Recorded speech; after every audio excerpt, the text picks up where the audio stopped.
Karbi Anglong autonomous কাউন্সিলৰ মুখ্য কাৰ্যবাহী তুলিৰাম ৰংহাঙৰ বাসগৃহ জ্বলালে ক্ষুব্ধ জনতাই। এই মুহূৰ্তৰ big breaking. Karbi Anglong autonomous কাউন্সিলৰ মুখ্য কাৰ্যবাহী তুলিৰাম ৰংহাঙৰ বাসগৃহ জ্বলালে ক্ষুব্ধ জনতাই। পশ্চিম কাৰ্বি আংলঙৰ খেৰণিত থকা অট্টালিকাত আক্ৰমণ জনতাৰ। সৌভাগ্যক্ৰমে ঘৰত কোনো উপস্থিত নাছিল। সেই সময়ত বস্তু ভাঙি লণ্ড ভণ্ড কৰাৰ লগতে জুই লগাই দিয়াৰ ফলত জুয়ে আগুৰি ধৰে অট্টালিকাটোত।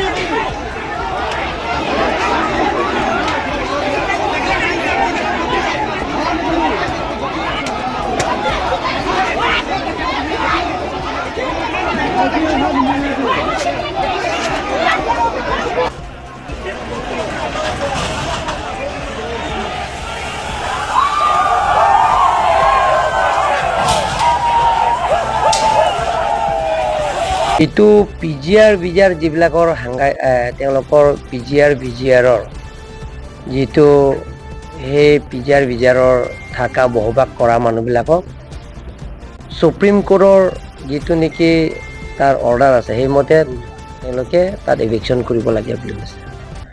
সেইমতে আমি কাৰ্বি আংলং অট'নমাছ কাউন্সিলৰ পৰা এটা সিদ্ধান্ত লৈছোঁ আৰু অল পলিটিকেল পাৰ্টি ৰাজনীতি দল সংগঠন তেখেতসকলৰ আলাপ আলোচনা কৰি আমি এভিকশ্যন কৰিম বুলি আমি সিদ্ধান্ত লৈছোঁ।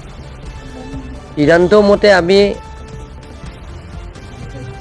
পিজিআৰ বিজাৰৰ মাটি বসবাস কৰা সকলৰ কাৰণে আমি যিবিলাকৰ কাউন্সিলৰ পৰা এপইণ্টমেণ্ট দিয়া চৰকাৰী কামৰা 11জনৰ লগে লগে তেওঁলোকৰ আমি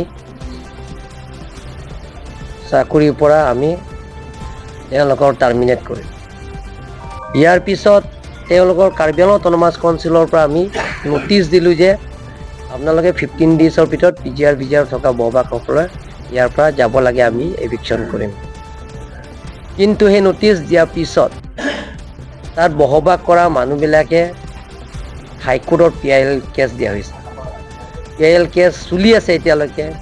PIL কেছ দিয়াৰ পিছত আমিও লাগি আছোঁ কেছ জিকিবৰ কাৰণে, কিন্তু কেছটো এতিয়ালৈকে চলি আছে।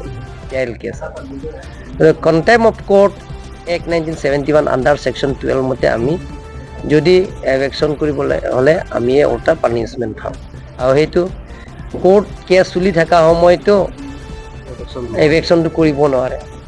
সেইকাৰণে তেওঁলোকে যে হাংগাই ষ্ট্ৰাইক কৰিছে, হাংগাই ষ্ট্ৰাইক কৰি আমি আপত্তি কৰা নাই, কিন্তু আমি কৈছোঁ যে আলাপ আলোচনাৰ মাজতে সমস্যাটো সমাধান কৰিব পাৰিম। কিন্তু তেখেতসকলক ৰিটাৰ্ণ দিব লাগে বুলি কৈছে। ৰিটাৰ্ণো আমি দিছোঁ কাৰ্বি আংলং অট'নমাছ কাউন্সিলৰ পৰা। ৰিটাৰ্ণ দিছোঁ প্ৰিন্সিপাল ছেক্ৰেটাৰীৰ জৰিয়তে মই প্ৰেৰণ কৰিছোঁ যে আলোচনা কৰিম, আপোনালোকে আহক। আজি ডেটটো ঠিক কৰাইছে, আজি 4 বাজি। আজি 4 বাজি তেওঁলোকৰ লগত আলোচনা কৰা আজি সিদ্ধান্ত লৈছোঁ কাউন্সিল কনফাৰেন্স ৰুমত, কিন্তু তেওঁলোকৰ অহা নাই। যোৱাকালি তেওঁলোকৰ কেইজনমান ধাৰণা পাৰ্টি তেওঁলোকৰ আৰক্ষীয়ে ট্ৰিটমেণ্টৰ কাৰণে তেওঁলোকে গুৱাহাটী লৈ গৈছে চিকিৎসাৰ কাৰণে। গুৱাহাটী এৰেষ্ট নহয়, গুৱাহাটী মেডিকেল কলেজত লৈ গৈছে। তেওঁলোকৰ স্বাস্থ্য ফাৰ্ডাৰ ট্ৰিটমেণ্টৰ কাৰণে তেওঁলোকে লৈ গৈছে। গতিকে সেইটো লৈ তেখেতসকলে মানুহৰ মনতো ভুল বুজাবুজি হৈছে যে এইটো এৰেষ্ট কৰা হৈছে বুলি, যে কেইজনমান ল'ৰা যুৱক যুৱতী আহি তেওঁলোকে মোৰ ঘৰলৈকে তেওঁলোকে ঘৰটোকে টাৰ্গেট কৰিলে। মইতো আজি এপিল কৰিছোঁ যে স্থায়ী শান্তি হওক, আলাপ আলোচনাৰ মাজতে সমস্যাবিলাক সমাধান কৰিব পাৰিম। সদায় মই কৈ থাকোঁ যিকোনো সমস্যা আমি আলাপ আলোচনাৰ মাজতে সমস্যাটো সমাধান কৰিম। ঘৰটো নাই, মোৰ মানে দেউতা আছে তাতে। দেউতাটো ট্ৰিটমেণ্টৰ কাৰণে গুৱাহাটীতে আছে, ঘৰত কোনো নাই, কাম কৰা কেইজনমান আছে। তাৰপিছত গাঁৱৰ মানুহবিলাকৰ আহিছে, গাঁৱত পৰিয়ালবিলাক প্ৰায় 200-300জনমান পৰিয়ালবিলাক আহিছে, আহি বাধাও দিছে, কিন্তু তেওঁলোকৰ তাৰ পাথৰ লৈ আনিছে, তাৰপিছত আকৌ পেট্ৰল লৈ আনিছে, তাৰপিছত ঘৰটো জ্বলাই দিছে। এটা ঘৰটো আছে নেকি, 2টা ঘৰটো জ্বলাইছে। যিবিলাকৰ ড্ৰাইভাৰ চিকিউৰিটিবিলাক থকা ঘৰটো জ্বলাইছে। ককাৰ পৰা আহি আছোঁ যে আজি 4 বাজি আলোচনা কৰা কথা কাৰণে মই আজি আহি আছোঁ।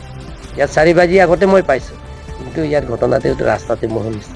তাৰমানে আৰক্ষীয়ে মানে কালি ভুল বুজাবুজি নোহোৱা হ'লে বা এৰেষ্ট কৰা বুলি যিটো ওলালে ৰাতিপুৱাৰ পৰা, সেইটো নোহোৱা হ'লে চাগে আৰক্ষীয়েও নজনালে নেকি তেওঁলোকৰ প্ৰশাসনে অলপ লেট কৰিছে বুলি ভাবি দিবা নহয়, তেখেতক আৰক্ষীয়ে ট্ৰিটমেণ্ট কাৰণে আপোনালোকক লৈ যাম বুলি লৈ গৈছে, এৰেষ্ট নহয়।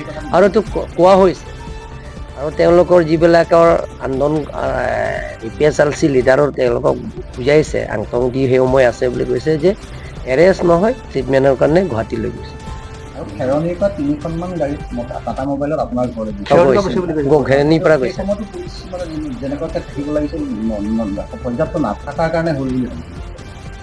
এইটো মই ক'ব নোৱাৰোঁ, মইতো তাত ঠাইত নাই।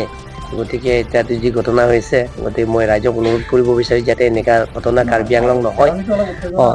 অলপ সকলোৱে দল সংগঠন মই অনুৰোধ কৰিছোঁ, কাৰ্বি আংলং ৰাইজক অনুৰোধ কৰিছোঁ, বুদ্ধিজীৱীক অনুৰোধ কৰিছোঁ যাতে কাৰ্বি আংলঙৰ এনেকুৱা ঘটনা যাতে নহয়, তাকে শান্তি থাকক, তাৰ কাৰণে মই সকলো ৰাইজক অনুৰোধ কৰিছোঁ। মানে প্ৰতিবাদকাৰীখিনি খেৰণিৰ পৰা গাড়ী লৈ গৈছে।